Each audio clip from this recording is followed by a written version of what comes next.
முடியாது இந்த ரத்த கதையேன்னு வருது. பொருத்தமான வார்த்தை. ஏன்னா நேற்று கூட ஈரோட்டில் ஒருத்தன் மேலே ஏறிட்டான், இறங்குடா தம்பி இறங்குடா, முத்தம் கொடுத்தாதான் இறங்குவேன். அவன் கூட நான் வைரலா போயிட்டு இருக்கு. ஆமா, நான் கூட நினைச்சிட்டேன் அவன் கூட இந்த நமோதியா திட்டத்துக்காகவோ இல்லை 100 நாள் வேலை திட்டத்துக்காகவோ இல்லை திருப்பரங்குன்றத்துக்காகவோ பேச போறான் போல நினைச்சேன். முத்தம் கேட்குறான் மேலே போய், கொடுக்குறேன்டா இறங்குடா அப்படின்னோடனே இவரு அவ்வளோதான். அப்போ அவன் இறந்துட்டு இருந்தானா?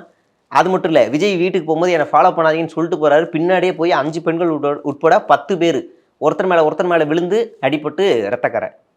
அங்கேயே விஜய் கார் மோதி ஒரு பெண்ணு வந்து கீழே நிலை தடுமாறி விழுந்து மயங்கி விழுகிறாங்க. ஒரு பெண்ணு கூட்டத்திலே மயங்கி விழுகுது. ஒரு ஆள் காலில் வரும்போதே வழிப்பு. அதனால ரத்தக்கரைக்கு பஞ்சமே இல்லை இந்த கூட்டத்தில். அந்த கூட்டத்தை விஜயாலே கண்ட்ரோல் பண்ண முடியல, சொந்த நிர்வாகிகளாலே கண்ட்ரோல் பண்ண முடியல. இதில் காவல்துறை மேலே பழி. இந்த வார்த்தை வேணா பொருத்தமாக இருக்கும். களத்தில் இவன் இருக்கும் வரையே இருக்கும் பயமே. யாருக்கு? சரி, எப்போ களத்தில் இருந்தீங்க? எந்த களத்தில் இருந்தீங்க? இந்த 3 வருஷத்தில் எந்த போராட்ட களத்தில் விஜய் இருந்தார்?